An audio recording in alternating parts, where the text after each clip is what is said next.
ধন্যবাদ জানাচ্ছি Diganta sound system and lighting house, পুরাতন চৌপতি তারাগঞ্জ, রংপুর।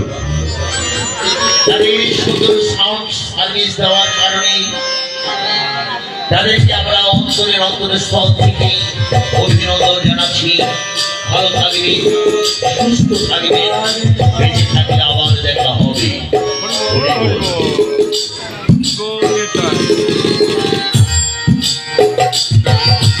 হরে কৃষ্ণ। আমি পরবর্তী দলের গণপতি বাবা চেষ্টা করি সুন্দর করে আমাদের দলকে পরিবার নিয়ে আসবে।